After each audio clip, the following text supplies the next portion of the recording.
Hey, welcome to Tawana Talks. And so I want to talk today about time or the constructs of time, if you will. And I've been thinking about this a little bit. Um, when it comes to the feeling of being rushed, like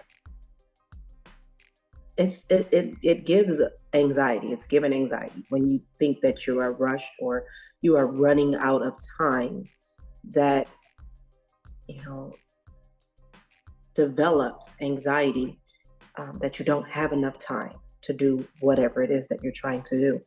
And so, as I'm just thinking through this, I'm starting to wonder if we kind of um, have put ourselves in that space, if you will.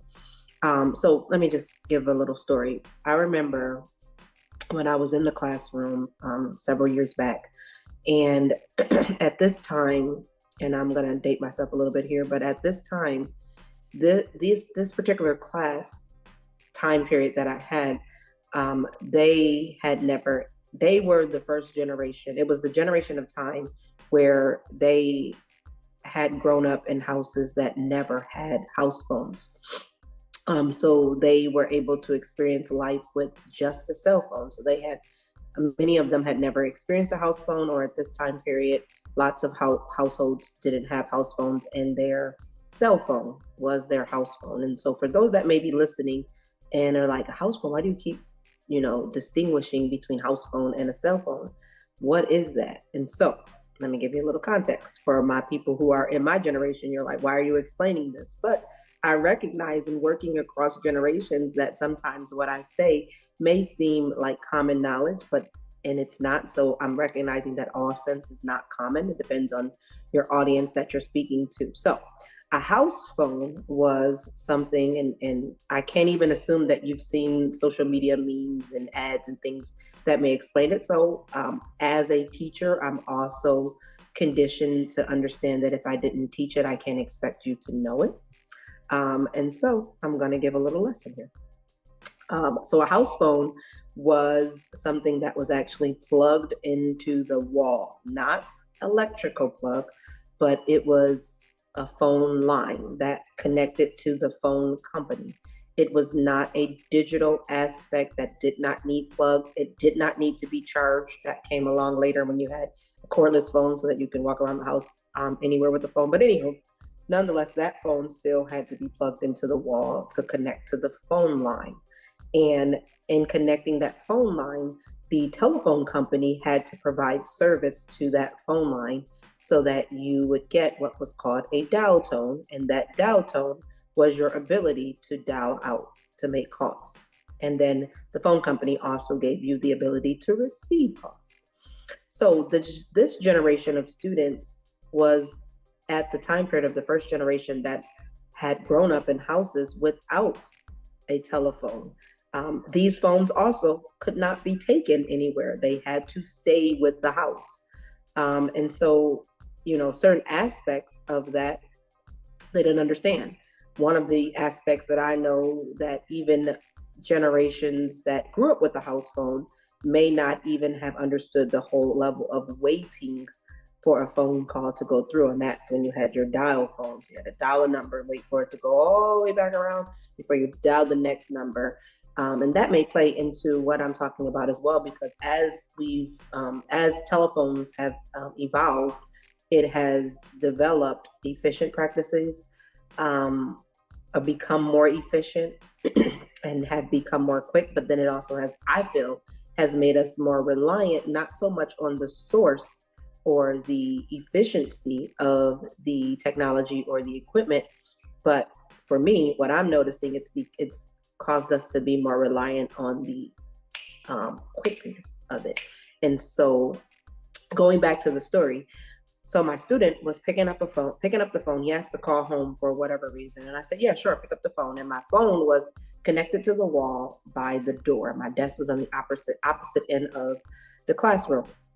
And so he picked up the phone and he looked at me and he said, "It's doing something." And I'm like, "It's doing something?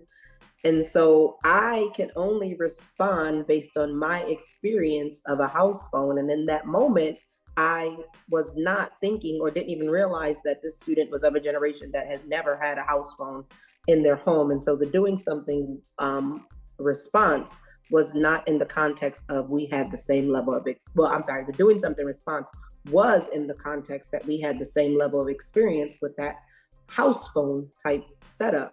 And so I said, is doing something, what? Is it busy? And he's like, I don't know. And so in my mind, then I realized, oh, wait, maybe we are not communicating at the same level of experience. I'm like, you don't know. So I said, well, let me see.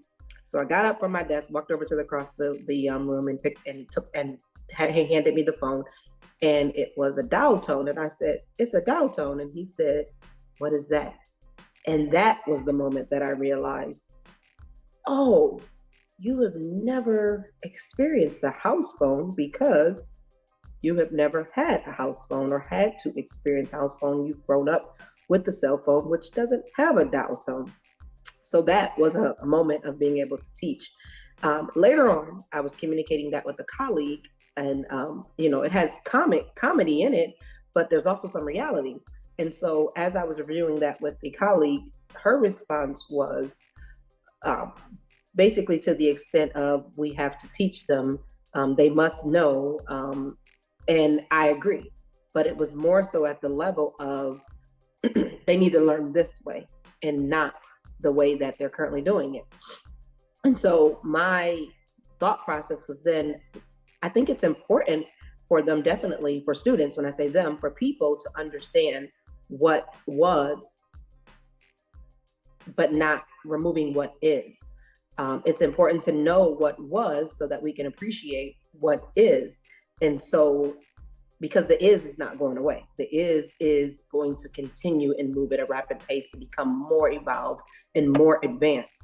But I think personally, in order to appreciate the advancements that we have, we should learn what was so that we have a better appreciation of it. And I'm going to put a pin there for a second, because I think that lends itself to the topic I'm talking about. And so when I think about the efficiency and the advancements of certain things, then it starts to help me to think about, or starts to have me to think about time and how the advancements of certain things have caused us to be impatient with understanding the process. Because if we think back to house phones, all the way up until cell phones, and the advancement in itself of cell phones has come a long way, but I'm talking about telephone evolution, period.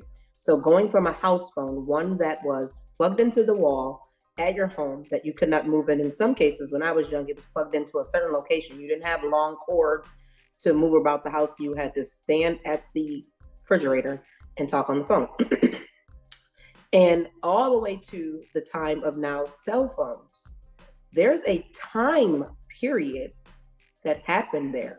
Now, at the time of a house phone, I did not know, and not very many people who were using house phones knew, that there was going to be a cell phone. There was going to be a time that you would be able to take your phone anywhere and talk to anyone in any way, shape, form, or capacity with another form of device. In fact, if someone would have said that to us at that time, we would have thought, man, you're crazy. You're talking straight Jetson type stuff. Like, that's the Jetsons. Like, and I'm still waiting for a flying car. But anywho, yeah, so we would have thought that was crazy to even conceptualize that, to think of that. But the innovation of time, the evolution of time, and the innovation of ideas has taken us to a time where now we have these cell phones that we are not without it.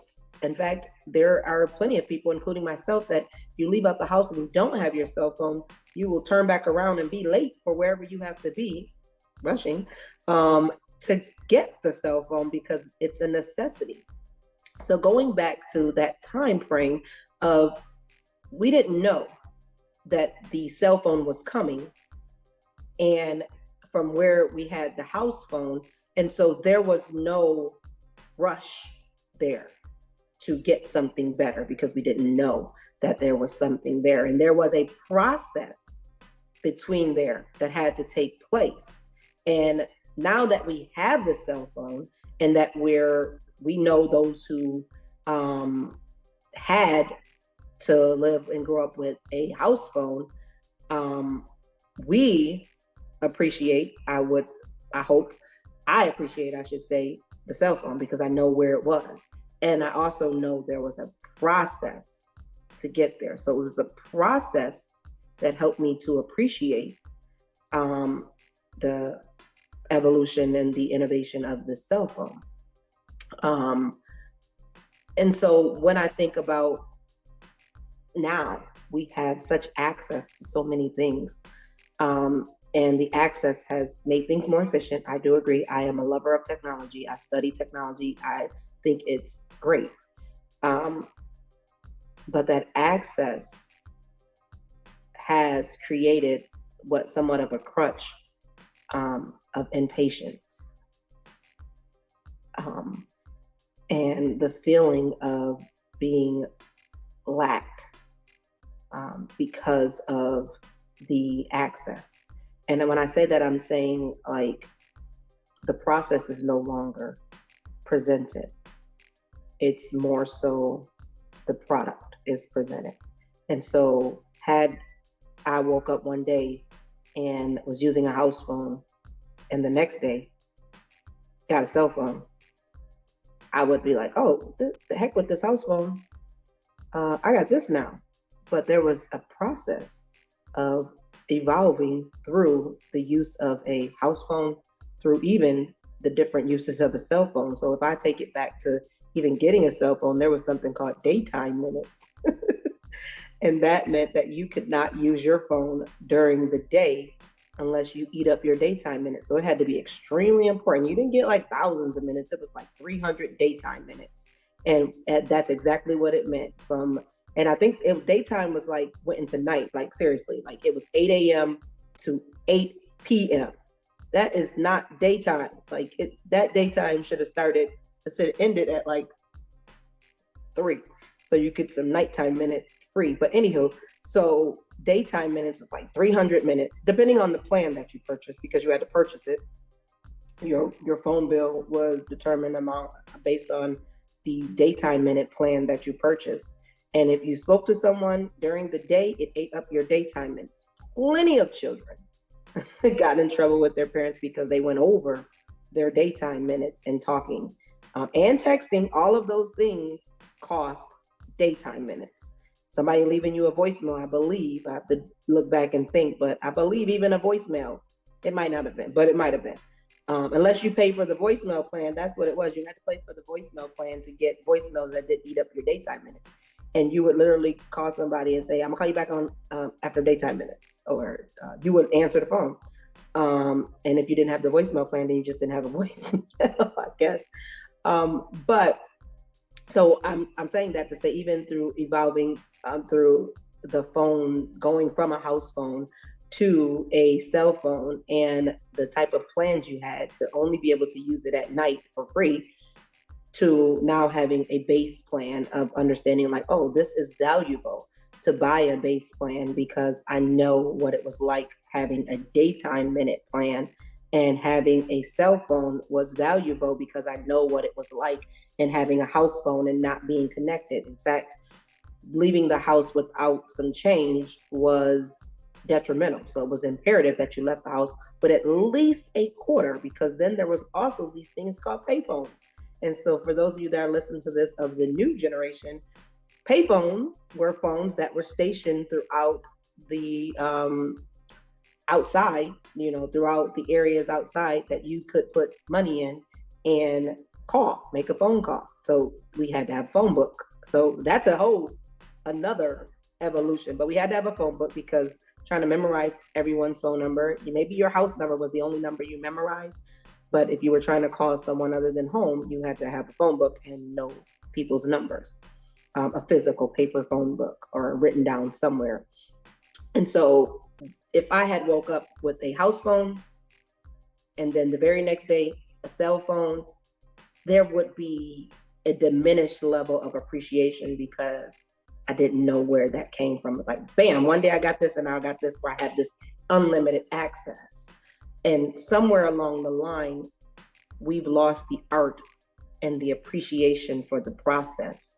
And now we've developed a level of appreciation for the product.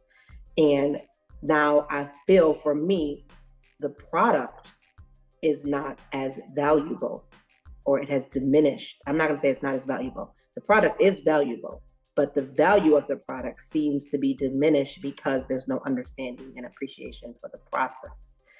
And so people feeling rushed now is a lot because of, for me, what I've experienced is a lot because of not taking the necessary time to walk through the process.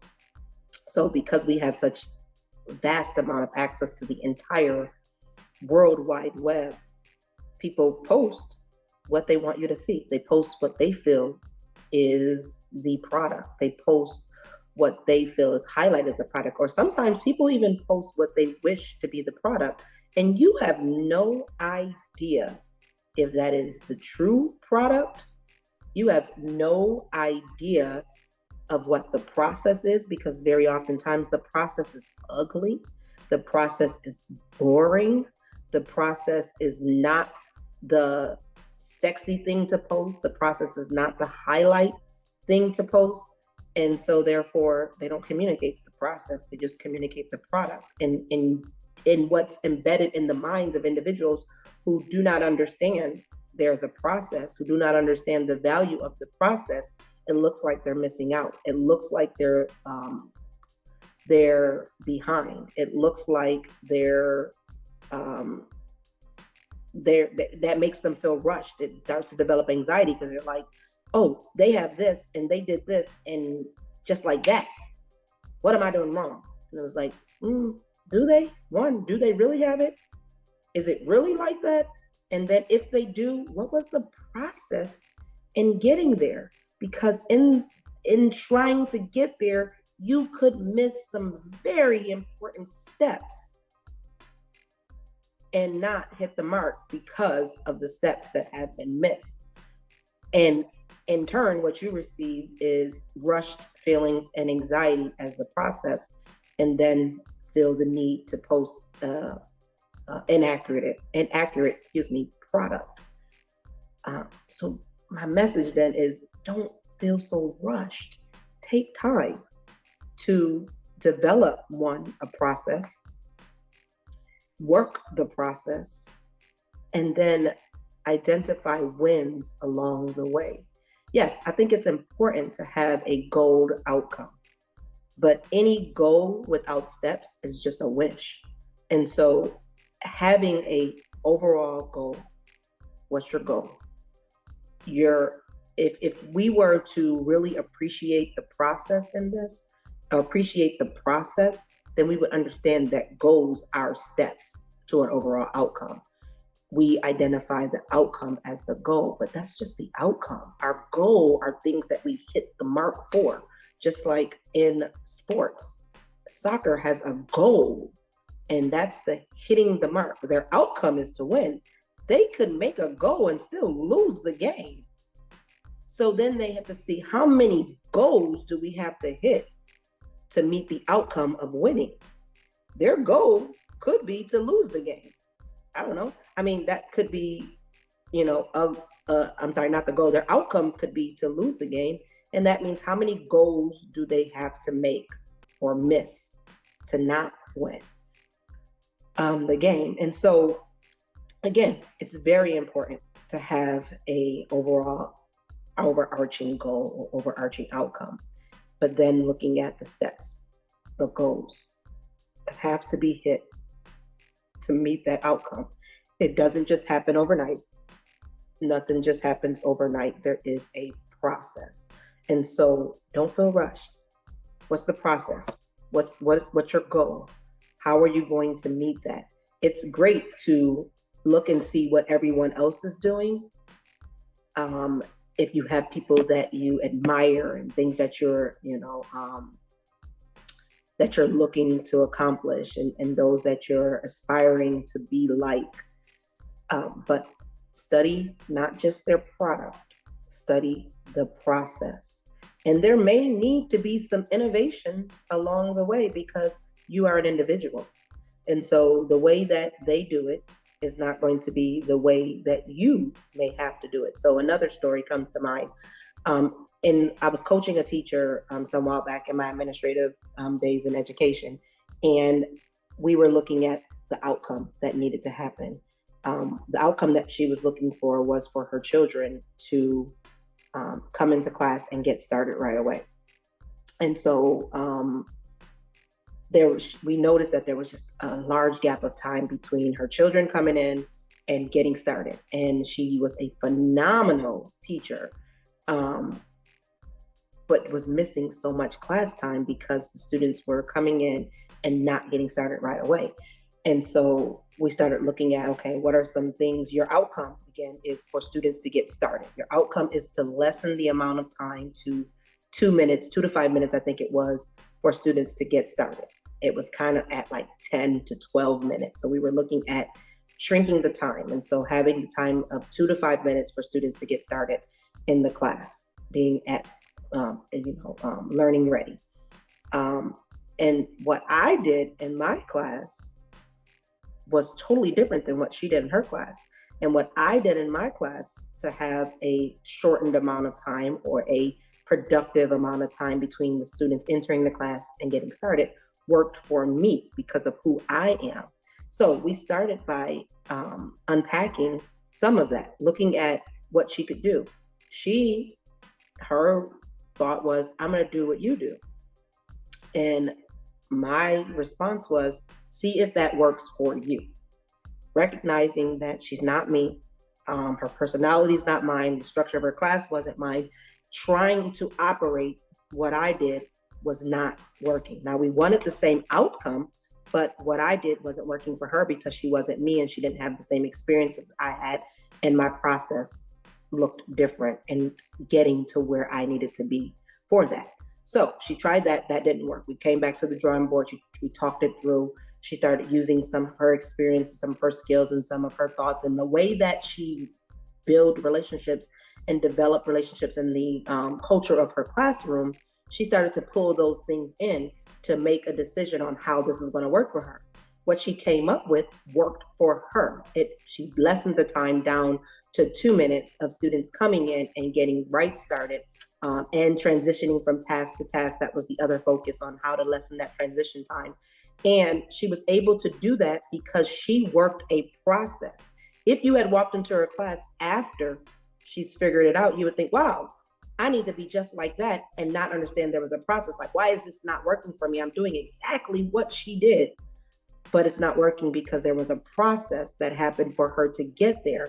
And so when you're looking at your outcome, or you're looking at aspiring to be like something, or you're admiring something that you want for yourself, that's the overarching outcome. But now you have to identify what process are you going to take to get there, because there is a process, and their process may not work for you. There may need to be some iterations to get to that.